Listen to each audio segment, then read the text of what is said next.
नमस्कार दोस्तों, स्वागत है आप सभी का हमारे YouTube चैनल गोल इंडियन आर्मी में। दोस्तों, इस वीडियो में आज हम आपको यूपी पुलिस कांस्टेबल भर्ती 2022 के बारे में पूरी जानकारी देने वाले हैं। इस वीडियो में आज हम आपको यूपी पुलिस कांस्टेबल भर्ती से जुड़ी हर छोटी से छोटी जानकारी देंगे। दोस्तों, यहाँ पर सबसे पहले मैं आपको बता देता हूँ कि यूपी पुलिस में कांस्टेबल के पद पर भर्ती आ चुकी है।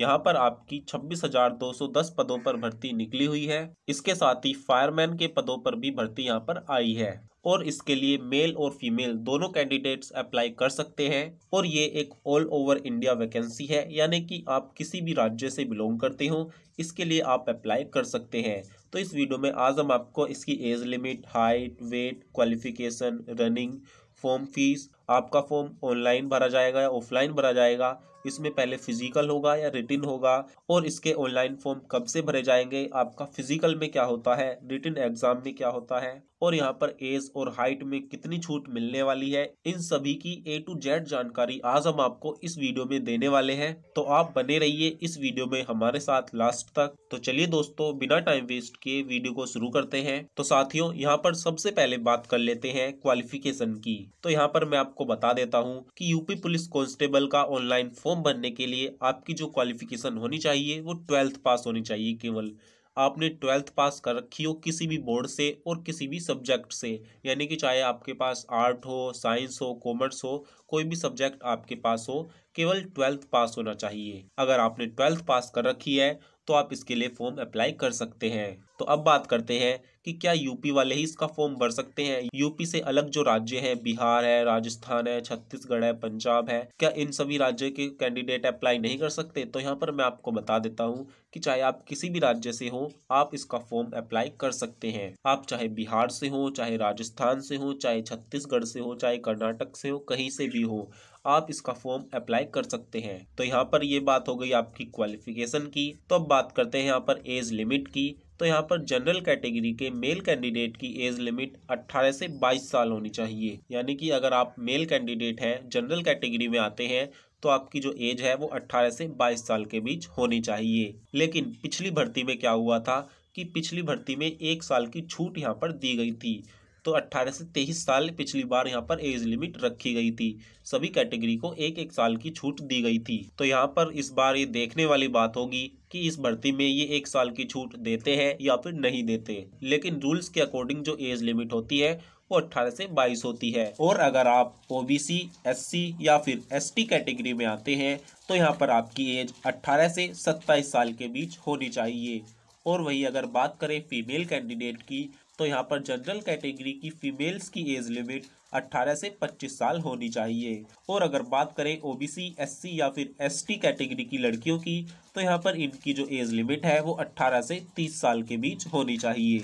तो इस तरह से यहाँ पर एज लिमिट का क्राइटेरिया रखा गया है। और यहाँ पर एक बात मैं आपको बता देता हूँ कि अगर आप उत्तर प्रदेश के अलावा किसी दूसरे राज्य में रहते हैं और आप यूपी पुलिस का फॉर्म भरते हैं, तो यहाँ पर आप केवल जनरल कैटेगरी में ही फॉर्म अप्लाई कर सकते हैं। फिर चाहे आप ओबीसी कैटेगरी में हो, एससी में हो या फिर एसटी में हो, अगर आप उत्तर प्रदेश से अलग दूसरे राज्यों के हैं तो आप केवल जनरल कैटेगरी में ही इसका फॉर्म भर सकते हो। यानी कि आपको जनरल कैटेगरी में माना जाएगा अगर आप दूसरे राज्यों से बिलोंग करते हैं तो इस बात का ध्यान आपको रखना होगा। तो अब आगे बढ़ते हैं अपनी वीडियो में। आगे बात करते हैं यहाँ पर हाइट के बारे में। तो यहाँ पर मेल कैंडिडेट की हाइट कम से कम 168 सेंटीमीटर होनी चाहिए। यहाँ पर ये हाइट जनरल, ओबीसी और एससी तीनों कैटेगरी के लिए 168 ही रखी गई है। यहाँ पर केवल एसटी वालों को छूट दी गई है। अगर आप एसटी कैटेगरी में आते हैं तो यहाँ पर आपकी हाइट कम से कम 160 सेंटीमीटर जरूर होनी चाहिए। और अगर बात करें फीमेल कैंडिडेट की, तो यहाँ पर फीमेल कैंडिडेट की हाइट कम से कम 152 सेंटीमीटर होनी चाहिए, चाहे आप जनरल में हो, ओबीसी में हो या फिर एससी में हो। और अगर बात करें एसटी कैटेगरी की फीमेल्स की, तो यहाँ पर उनकी कम से कम हाइट 147 सेंटीमीटर जरूर होनी चाहिए। तो इस तरह से यहाँ पर ये हाइट का क्राइटेरिया रखा गया है। तो अब बात करते हैं कि यहाँ पर फॉर्म भरने के बाद पहले फिजिकल होगा या फिर रिटन एग्जाम होगा। तो मैं आपको बता दूं कि जब आप इसका फॉर्म भर दोगे तो यहाँ पर सबसे पहले आपकी लिखित परीक्षा होगी, यानी कि आपका रिटन टेस्ट होगा। और आपका जो रिटन टेस्ट होगा वो ऑफलाइन होगा। ऑफलाइन एग्जाम आपका यहाँ पर होने वाला है, ऑनलाइन एग्जाम यहाँ पर नहीं होगा, तो इसका भी ध्यान आपको रखना होगा। और यहाँ पर आपके टोटल 150 क्वेश्चन एग्जाम में पूछे जाते हैं, जिनमें से जीके आती है, आपकी मैथ आती है, रीजनिंग आती है और हिंदी आती है। इन 4 सेक्शन से आपके क्वेश्चंस पूछे जाते हैं और इन 150 क्वेश्चंस में से 50 से 55 क्वेश्चन आपके रीजनिंग के होते हैं, 17 से 20 क्वेश्चन आपके मैथ के होते हैं और हिंदी होती है और प्लस जीके होती है।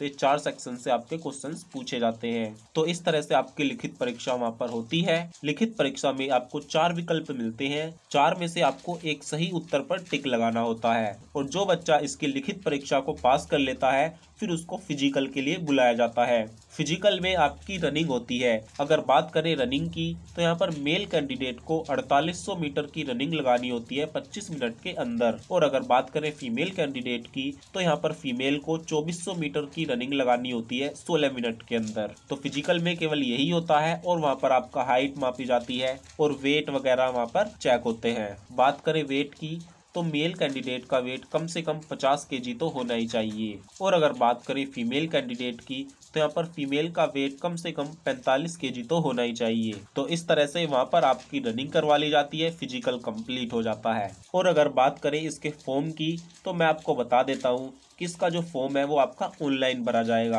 आपको फॉर्म ऑनलाइन भरना होगा, साइबर कैफे पे आप चले जाना, वहाँ पर आप इसका ऑनलाइन फॉर्म भरवा देना। लेकिन मैं आपको बता दूं कि 2022 के जो ऑनलाइन फॉर्म है वो अभी नहीं भरे जा रहे। अभी इसका ऑफिशियल नोटिफिकेशन ऑनलाइन फॉर्म भरने का नहीं आया है। यहाँ पर केवल सूचना दी गई है कि आपकी जो 26,210 पदों पर भर्ती है वो करवाई जाएगी, जिसके लिए इन्होंने एक टेंडर जारी किया है। तो आपका जो ऑनलाइन फॉर्म है वो आपकी फरवरी महीने में भरवाए जाएंगे। तो दोस्तों यहाँ पर सबसे बड़ा मौका आपके लिए मिल रहा है, क्योंकि आप अभी से इसकी तैयारी करना शुरू कर दीजिए। तो इस तरह से आपके फरवरी में ऑनलाइन फॉर्म भरे जाएंगे। तो अब बात करते हैं यहाँ पर कि फॉर्म की फीस यहाँ पर कितनी रहती है। तो मैं आपको बता दूं कि यूपी पुलिस में जो फॉर्म की फीस रहती है वो 400 रुपये रहती है सभी कैटेगरी की। चाहे आप किसी भी कैटेगरी में आते हो, 400 रुपये आपकी जो फीस है वो लगने वाली है। तो इस तरह से दोस्तों फॉर्म के बारे में भी मैंने आपको बता दिया है। तो यहाँ पर सबसे पहले आपको इसका ऑनलाइन फॉर्म भरना होगा जो कि फरवरी में भरा जाएगा। उसके बाद आपका एग्जाम होगा, एग्जाम के बाद आपको फिजिकल के लिए बुलाया जाएगा और फिजिकल के बाद आपका मेडिकल होगा। मेडिकल में आपका फुल बॉडी को चेक किया जाता है, पूरी बॉडी का चेकअप होता है। बॉडी के सभी पार्ट्स को वो अच्छे तरीके से चेक करते हैं, आपकी आँख, नाक, कान, बॉडी के हर हिस्से को वो चेक करते हैं कि कहीं कोई हड्डी तो नहीं टूटी हुई, कोई ऑपरेशन तो नहीं हो रहा, कोई दिक्कत तो नहीं है। वहाँ पर मुंह को अच्छी तरह से चेक किया जाता है, दांतों को चेक करते हैं कहीं दांत खराब तो नहीं है। तो इस तरह से वहाँ पर पूरी बॉडी को चेक किया जाता है मेडिकल में। और जो बच्चा मेडिकल में पास हो जाता है फिर उनकी फाइनल मेरिट लिस्ट जारी होती है। और फाइनल मेरिट लिस्ट जारी होने के बाद उसके बाद एड्रेस वेरिफिकेशन के लिए कुछ लोग आपके घर पर आते हैं, एड्रेस वेरीफाई करने के लिए कि कहीं ये कैंडिडेट कोई फ्रॉड तो नहीं कर रहा, इसने जो सभी डॉक्यूमेंट अपने दिए हैं या फिर जो भी चीज़ें बताई हैं वो असली है या फिर फर्जी हैं। इन्हीं सभी चीज़ों को चेक करने के लिए वो आपके घर पर आते हैं। इसको एड्रेस वेरिफिकेशन कहते हैं। तो एड्रेस वेरिफिकेशन के लिए कुछ लोग आपके घर पर आएंगे और फिर आपका एड्रेस वेरीफाई हो जाता है। तो इस तरह से यहाँ पर यूपी पुलिस कांस्टेबल का सिलेक्शन प्रोसेस रहता है। तो इस वीडियो में हमने आपको यूपी पुलिस कांस्टेबल भर्ती 2022 के बारे में फुल इंफॉर्मेशन दे दी है। और मैं आपको बता दूं कि अगर अब भी आपका इस भर्ती से जुड़ा कोई भी सवाल है तो आप बेझिझक हमें कमेंट कर दीजिए, हम आपका रिप्लाई जरूर देंगे। और अगर आप हमें पर्सनली मैसेज करना चाहते हैं तो आप हमें इंस्टाग्राम पर फॉलो कर सकते हैं। आप हमसे इंस्टाग्राम पर मैसेज में पूछ सकते हैं, हम वहां पर सभी कैंडिडेट्स के रिप्लाई जरूर देते हैं। तो साथियों इस वीडियो में केवल इतना ही, फिर मिलते हैं एक ऐसी ही नॉलेजेबल वीडियो में। तब तक के लिए नमस्कार, वंदे मातरम।